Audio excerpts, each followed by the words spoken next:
Gabby Hanna has had some of the most insane crashes in the history of YouTube. She blamed all the people in her life for what they had done to her and called herself the victim, while others accused her of playing that very card. Yet at the same time, this singer, comedian, social media influencer, and even actor has achieved more success than most people do in their entire lives. But at what cost? Gabby once said she started telling stories on YouTube because Jenna Marbles told her to, and she fell in love with storytelling because when something really bad happens in your life, you can turn it into something worth sharing.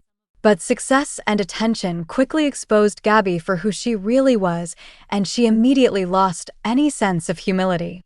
She became a drama farmer who could not go 2 seconds without making any situation entirely about herself. She talked about being uninvited to birthday parties and Christmas parties, about friends unfollowing her on social media, about her relationships being ruined, and about YouTubers and friends from the community not answering her messages. But when in reality, it was just Gabby Hanna playing the victim card after getting hit with the consequences of her own actions.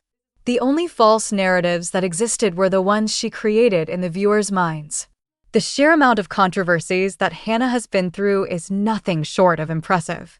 She tends to treat her friends horribly, then pass herself off as the victim. So when she acts like the victim and wonders why all the people in her life who claim to be her friends are no longer around, the answer is simple. She does things to make people not want to be her friend. From blackmailing her colleagues to scamming her audience and then telling them to manage their own expectations about the product they were disappointed in. The question is, how on earth did she get to this point? Gabby Hanna used to be a perfectly relatable creator. As hard as that might be to believe at this point, it is easy to forget her humble beginnings because of how many times she fell into controversy and rebranded her image over the years, desperately trying to rediscover that part of herself that fans once used to love. Those humble beginnings started over a decade ago on Vine. She found success on Vine the same way pretty much everyone else did back then. A lot of the comedy heavily relied on being edgy and problematic. Now, she did receive criticism for being unoriginal and even straight up stealing other people's jokes. However, being a YouTuber presented a whole new set of challenges compared to being a Viner.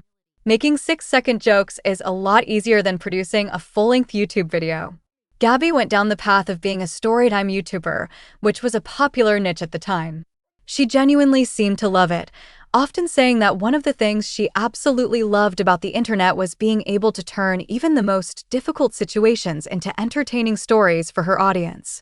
But people kept accusing her of stealing other comedians' jokes, dating all the way back to her Vine days and even her tweets. Hanna sort of owned up to this, but caveated it by saying she did not know she was stealing the joke. She recalled hearing a Louis C.K. bit almost every single morning and admitted that when she saw the comparison, her heart dropped because she could not deny having heard it before, even though she insisted it was not intentional. Despite that drama, her transition to YouTube was almost seamless.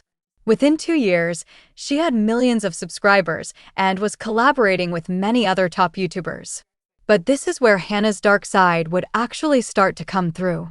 Ricegum was a fellow creator who used to make prank videos and diss tracks. One day he decided to diss Gabby Hanna and she did not take it well at all. What happened was that on that particular night, Gabby found herself at the same party as Ricegum and proceeded to start filming him and challenging him to a live rap battle on Snapchat. When she did not get the response she was looking for, Gabby came across as clearly confrontational and was not taking no for an answer. Eventually, this led to a bad situation where Ricegum got fed up with her filming him, grabbed her phone out of her hand, and smashed it. Every time Gabby Hanna told the story, it changed a little bit. In the immediate aftermath of the incident, she said Ricegum hit her. And then a short while later, she backtracked and said he did not actually hit her. Ricegum snatching her phone and smashing it definitely put him in the wrong. Regardless of context, he lost control and that was unacceptable. Still, it is important to remember that Gabby Hanna went after Ricegum looking for a reaction and she got one. Following this, the whole thing blew up bigger than it should have because both Hanna and Ricegum kept putting out their sides of the story and trying to make each other look bad. Gabby Hanna came out of this drama as the loser, though, because eyewitnesses leaned into Ricegum's version of events, and also because Hanna was clearly being dishonest and manipulative in her responses. That was going to be a real pattern going forward. It is worth mentioning that around that same time in 2016, Gabby Hanna also had the smash or pass controversy, where just like with Ricegum, she took it upon herself to confront a creator who said they would rather pass on her. The guys were not even being disrespectful. They simply said Gabby Hanna was not their type and politely passed. It is also painfully obvious watching that video that she was feeling incredibly insecure about people rejecting her and publicly commenting on her appearance, which is understandable to a point. She openly expressed how insulting it felt to be passed on as if she were something terrible. But instead of leaving it there, Gabby Hanna went one step further and actually confronted one of the guys who passed on her at a meet and greet. The whole interaction was just really strange. Gabby had already shifted the narrative of what actually happened simply because she could not stand the idea of someone not liking her. She only grew more insecure about it later, going on to accuse him of dehumanizing her, which would not have been the case had he chosen the other option. The whole thing just exposed how manipulative Hanna could be and how willing she was to lie, even in the face of evidence proving otherwise. But just when it seemed like Hanna was hitting her stride, she took a sharp left turn down the classic YouTuber-turned-musician rabbit hole. And what came next was something nobody saw coming. Gabby Hanna saw herself as more than just a YouTuber and began testing the waters in 2017 by releasing a single called Out Loud. This song, along with a couple of others she released across 2018 and 2019, were moderately successful. The Out Loud music video amassed over 15 million views and even made it onto the Billboard Bubbling Under Hot 100 chart. Hanna's style leaned toward an edgy pop or pop rock sound, which was a pretty mainstream genre, all things considered. These songs were not groundbreaking or even particularly special at the time, but they were decent enough compared to what other YouTubers were putting out, which admittedly is a pretty low bar to clear. What was more interesting, though, is that unlike Jake Paul or Logan Paul, who put out awful music and kept doing what they were doing on YouTube, Gabby Hanna was looking at a permanent transition from YouTube storytimes to becoming a recording artist. She stopped posting on her main channel and was also fairly inactive on her second channel. That decision is not necessarily bad, but it is risky because she could quite easily lose her core audience by abandoning the storytime content that brought them in to begin with. And if the music did not work out, she could find herself staring at a lot of dead ends. But such was the level of belief Gabby had in herself as a singer that she was willing to take that risk anyway. But all of that changed with the birth of the monster meme. This meme started when Gabby Hanna did a video promoting her song with Genius.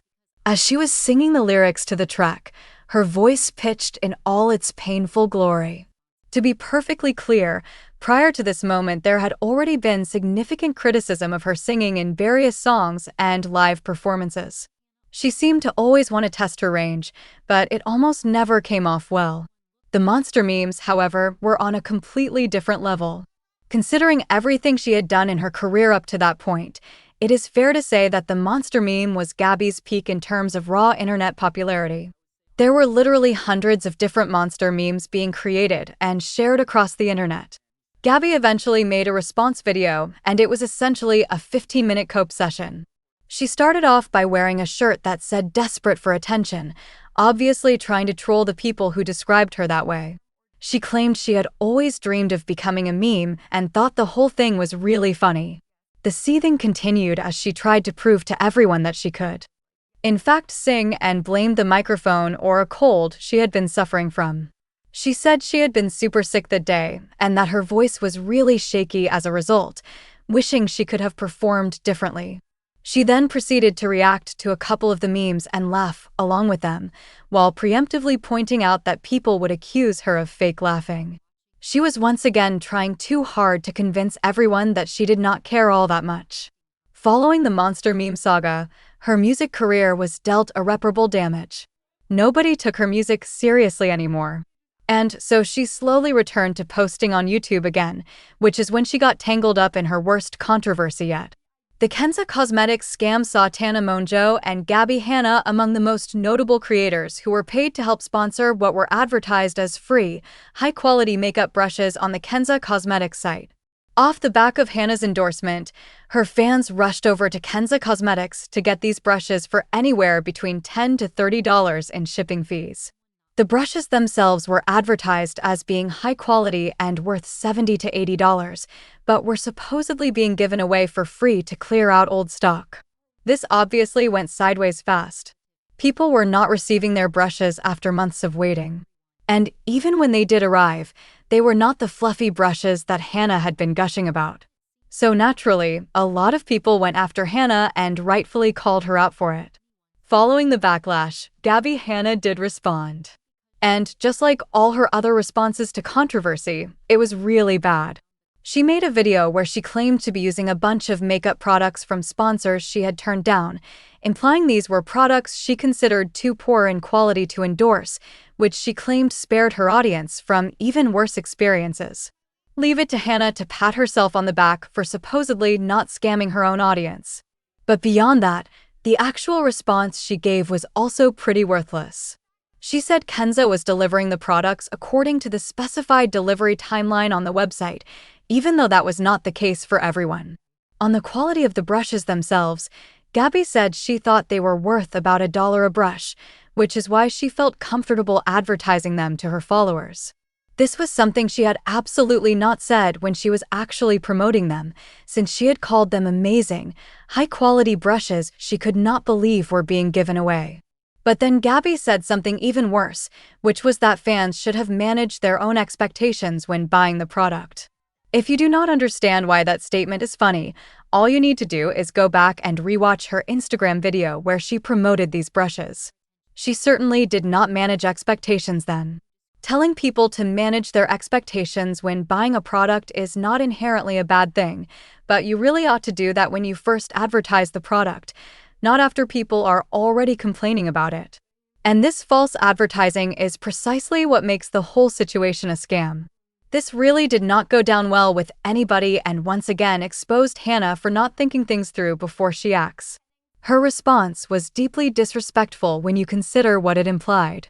She indirectly admitted to doing very little research before accepting the offer from Kenza Cosmetics. She then rambled about how it was not a scam and told fans to manage their expectations, all while focusing on her makeup and barely paying attention to the actual criticism. Gabby Hanna was getting worse and worse as the months went by. And we were not even close to the worst of it yet. Things began to get truly unhinged with her drama involving Trisha Paytas.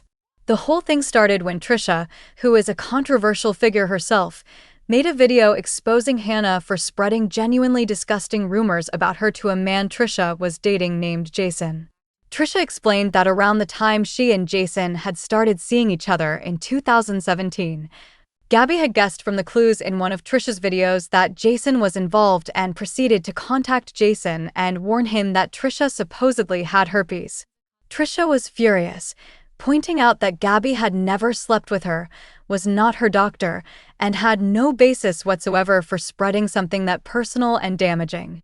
This was by far the most heinous thing Gabby Hanna had done up to that point. What made it even worse was that, even after Trisha released the video, Gabby still defended her actions, using the justification that she was simply looking out for a friend. She posed it as a moral question to the general public, asking whether it was wrong to pass on something you had heard from a source, even if you were not sure it was true. It would seem Gabby Hanna did not quite understand the difference between a rumor and accurate information.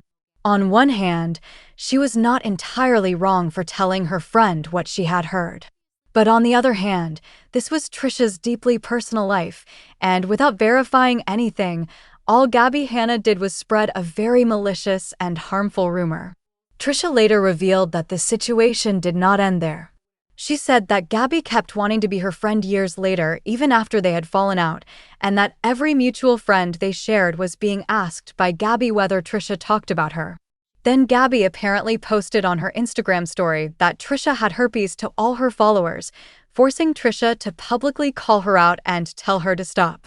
Gabby then made a podcast about it months later to coincide with new music she was releasing, and continued to keep the drama alive long after it should have been put to rest. Once again, none of this would have happened if Gabby had simply minded her own business. Following that came a long saga where both creators were endlessly responding to each other. This situation definitely dragged on longer than anyone cared for. But given the fact that the entire internet was against Trisha Paytas at the time, it says a lot that people were still willing to side with her over Hannah. But now we move on to what is probably the most vile controversy Hannah has ever been involved in, and that is the situation with Jessie Smiles. Between 2019 and 2022, it felt like Gabbie Hanna was fighting a war against the entire internet. It is genuinely difficult to keep track of just how many enemies Gabbie Hanna picked up during this period. But the situation with Jessie Smiles was arguably her worst moment. Not least because the friendship between Jessie Smiles and Gabbie Hanna dated all the way back to their Vine days. They had even lived together at one point, but eventually fell apart. During both of their runs as Storytime YouTubers, they had taken subliminal shots at each other through their videos without directly mentioning each other. But that changed on the 16th of November 2019 when Jessie Smiles uploaded a video titled Gabbie Hanna Needs to Be Stopped. Jessie used to date a man named Curtis Leeper who allegedly sexually assaulted her. But the case never went to trial because he took a plea deal. Knowing all of that, Gabbie Hanna, who was supposed to be Jessie's friend, still entertained the idea of spending time with him in person. After Jessie confronted her about this, she described Gabbie's response in detail. Jessie explained that she had communicated to Gabbie how deeply hurt she was, and that even though they had stopped being friends by that point, she believed you never hang out with someone's rapist and his friends regardless of how your relationship has ended. Gabbie defended herself by saying she had been hanging out with his friends and that he just happened to be there. But the part Jessie said she would never forget was when Gabbie told her that Curtis's friends did not rape her. That was truly one of the most insensitive things you could possibly hear from someone you once considered a close friend. What made it even worse was that this whole drama had been reignited in 2019 because Gabbie Hanna had messaged a random fan who was criticizing her for the situation and proceeded to throw Jessie under the bus, mentioning her medication in a mocking tone and sharing that deeply private information with a complete stranger on the internet. Jessie was rightfully devastated by this. She had spoken to Gabbie in private about her mental health journey, and for Gabbie to weaponize that information just to make herself look better in front of a fan was a shocking new low. Jessie made it clear she was not ashamed of being on medication, but was horrified that Gabbie would bring up something that personal, especially after everything else that had happened between them. It was just another example of Gabbie using anything available to try to make herself look good. It was another example of her sharing information that was not hers to share. Gabbie Hanna always had to be the victim in any situation, even when she was clearly in the wrong. In her response video, which she released 6 whole months after the Jessie Smiles video, she claimed Jessie had only shown a small portion of a 3-hour phone call that Jessie had supposedly pressured her into having. She said it was just more of the same, and honestly, observers agreed. It was deflections, lies, and more narrative spinning that was not fooling anyone at that point. What made it worse was that Gabbie released this response just one day before she dropped her new song called Bad Karma. Poetically, the song failed to perform as well as her previous releases, and her views across the board continued to decline steadily. This decline led Gabbie Hanna to come up with the conspiracy theory that YouTube had shadow banned her channel. She insisted that YouTube would not recommend her videos and was no longer showing them to her audience. She claimed that because of all the lies and drama surrounding her name, it had become too controversial for advertisers, and so YouTube had quietly pushed her content out of the algorithm despite her being a loyal and consistent creator for 6 years. Quite astonishingly, Gabbie Hanna never stopped to consider the possibility that people simply were not watching her videos anymore because they had moved on and her content had stagnated. But for Gabbie Hanna, nothing was ever her fault. She continued to rant about this, and even claimed to have proof that her music videos were being shadow banned, saying she had a whole team of people working on gathering the evidence. She described it as a big girl problem and expressed feeling really brokenhearted. Spoiler alert, she never posted any of that said proof, and she never mentioned the evidence again after that day. The conspiracy theory was just a massive coping mechanism, and her ego was simply too fragile to accept the idea that she had just become less relevant. After she was done coping, she shifted her strategy to pretending she did not care, constantly talking about how peaceful her life was and how completely unbothered she was by all the hate. After 2020, she disappeared for a couple of months and returned with yet another identity rebrand. She was now in her bad era. Apparently, after absorbing so much hate for multiple years, Gabby decided it was time to start dishing some of it back out, as if she had not already been doing exactly that all along. She began casually saying cruel things such as telling people she thought they were fat, ugly, or stupid, while insisting she was not bullying anyone but simply sharing her opinions. Nothing really captured this new arc for Gabby quite like the BuzzFeed article she did on why everyone hated her. One of the first quotes in the article had Hannah complaining that nobody ever apologized to her. She said she felt like she was always the one dishing out apologies and had never once received one in return, calling that feeling a little chaotic. Just because she had mental health struggles did not give her the license to behave however she wanted. That type of thinking is precisely why so many people accused her of being manipulative and delusional. What was also delusional was the part where she claimed to have given Jessie Smiles a proper apology, because that was simply not true. But this did motivate Gabby's fans to pressure Jessie for a response, which in turn led to Jessie releasing a recording of a phone call she had with Gabby, in which Gabby openly admitted to having a FaceTime conversation with Curtis Leeper. The full 3-hour phone conversation between Hannah and Jessie was later leaked after Hannah accused Jessie of editing the clip unfairly. The full version of the call did not make Gabby sound any less like a manipulator. And it did not stop there, because Gabbie Hanna then went ahead to demand a public apology from Jessie for sharing the private messages Gabby had sent to that fan in an attempt to discredit Jessie. It is quite unbelievable that Hannah felt she was owed an apology after personally reaching into a fan's direct messages and trying to misrepresent the entire situation in order to slander Jessie. She wanted an apology because she got exposed for lying. Jessie did go on to release a revenge series in 2021, where she covered every controversy she had been in up to that point in painstakingly long videos, desperately trying to redeem herself, but ultimately digging her own grave even deeper.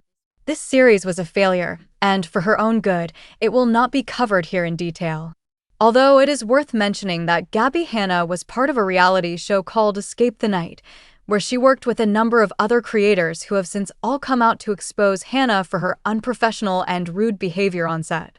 Gabby tried to spin the narrative in her revenge series, but Joey Graceffa and Danielle Preda in particular put out very compelling videos debunking Hannah's claims. Before moving on to Gabbie Hanna's most recent behavior, one last area from her past worth covering is her poetry meltdown. Yes, that is right. Gabby is a triple threat: a content creator, a musician, and an author.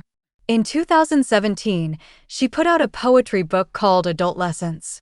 She seemed very excited about it and celebrated the release on multiple occasions. But it was not until 2019, more than 2 years later, that people started seriously discussing the book online, or more accurately, making fun of it. It all started with a video by Rachel Oates where she exposed Hannah's work for being shallow and lazy. She pointed to examples like a poem about sleep that simply repeated the word sleep in various rhymes with no depth, no purpose to the repetition, and nothing deeper to take away from it beyond the fact that Gabby liked to sleep and it did not cost anything.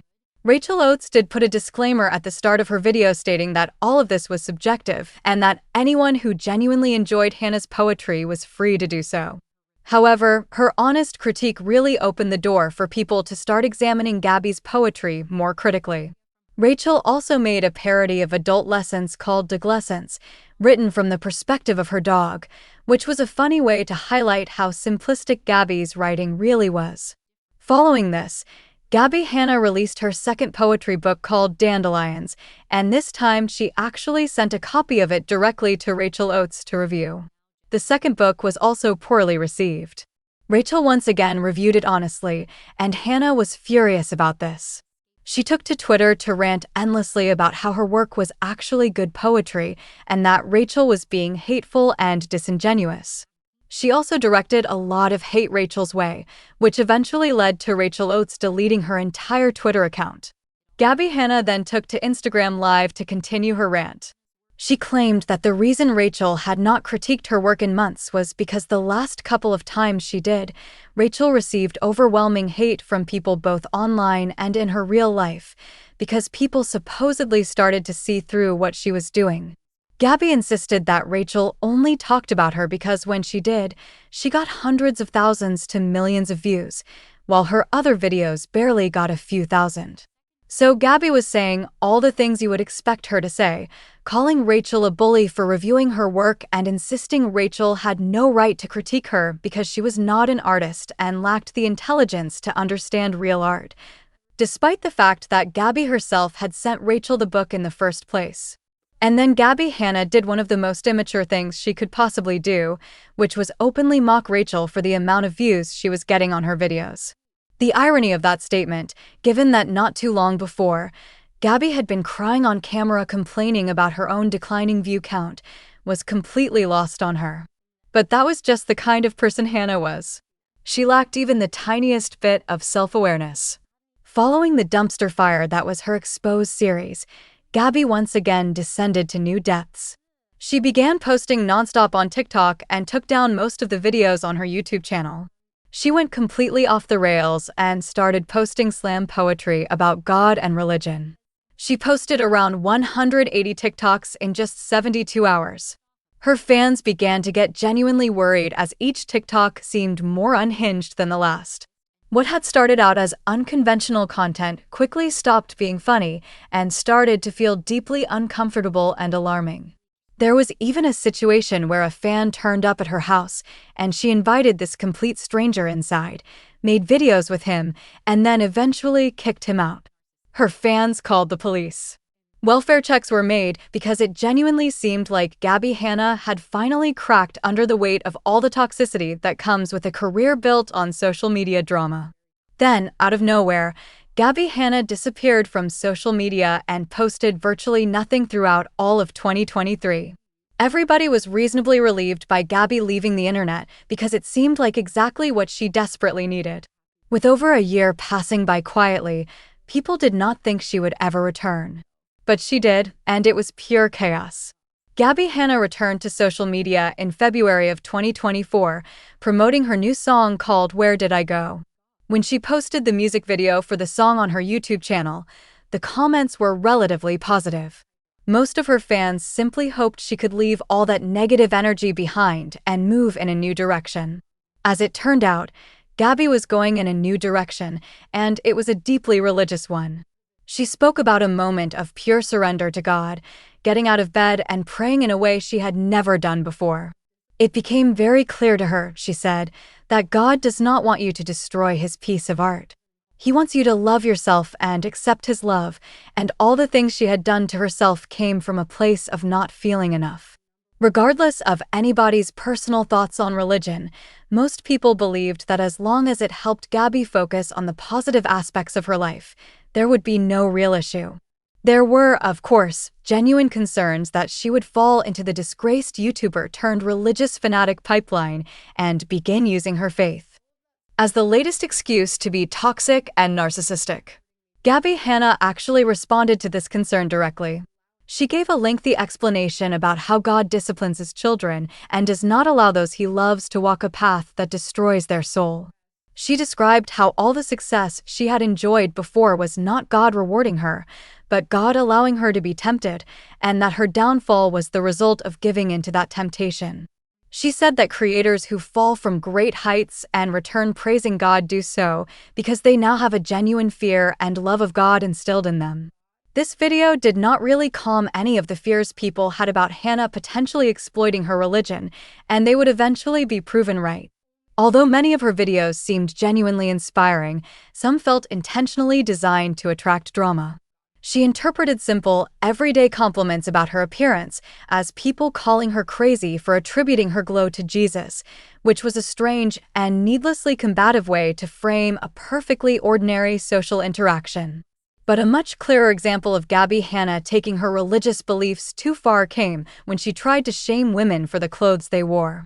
In a video that was later deleted, she discussed seeing advertisements for sticky bras and women's bodies on TikTok and suggested that it was okay to feel shame about it. She even argued that women should dress decently for the sake of other people's children and, in her words, for the sake of other people's husbands too, suggesting that if a husband's eyes were wandering, then women showing their bodies should be more respectful. This video was deleted by Hanna 1 week after she posted it, and it is easy to see why. Telling women to feel shame about their clothing choices or piercings is genuinely harmful thinking. To be perfectly clear, if Gabbie Hanna wants to cover up her own body, that is entirely her choice. But implying that other women should feel shame for theirs is something else entirely. Gabbie did not seem to understand that she was the one sexualizing women's bodies in that video, not the children she claimed to be protecting. It was simply Hanna using the age-old deflection of protecting children as a cover for shaming women's appearance and choices. Gabbie also posted another video shaming Megan Thee Stallion and her generation for what she called degeneracy. She was also on a live stream and responded to news of a mukbang creator passing away by calling it the result of a religious sin called gluttony, referencing her own weight gain and loss journey as an example. This was widely considered a scummy and deeply inappropriate response, reducing someone's death to a moral failing driven by religious belief. It was a textbook example of Gabbie Hanna using any and all situations as an excuse to talk about her newfound peace, regardless of whether the context called for it. But following all of this, Gabbie Hanna decided to release an apology video addressing the drama she had accumulated throughout her entire career. She started by admitting that she was difficult to work with. She apologized to collaborators, producers, management, agents, and anyone from production assistants on set to directors, specifically calling out MTV and YouTube originals.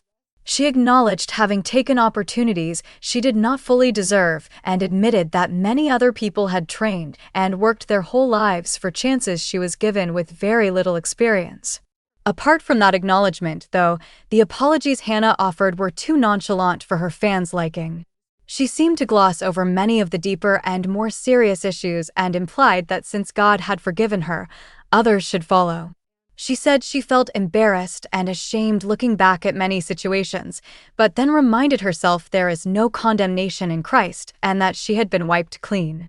She also added that if there was anyone out there who felt they owed her an apology for doing her wrong in any past interaction or altercation, she wanted them to know she forgave them too. More than anything else, this apology came across as incredibly lazy. She simply jotted down groups of people she wanted to apologize to and filmed it. As a result, it is really hard to believe she was actually sorry for anything, especially given the fact that just a couple of months earlier she had done an interview with Oxford University where she continued to criticize Rachel Oates without naming her directly, just as she had done more than 4 years ago. She spoke about how certain people only went viral by using her name, and that their opinions meant nothing to her because she did not consider them interesting, intelligent, creative, or artistic. She even said calling someone a loser for critiquing her work was justified. It was almost word for word exactly what she had said in her rant 4 years prior. This was disappointing because it pretty much confirmed that when it comes to her personality, she is still the same person. Whether she genuinely embraces her Christianity or not is irrelevant. It is simply the latest shield Gabbie is using to deflect criticism. At this point in 2025, she has once again vanished from social media. She has not posted anything in nearly 2 months. And given the fact that she is engaged and about to get married, one can only hope that Gabbie Hanna can finally reach a level of maturity and genuine growth that has evaded her throughout her entire career up till now.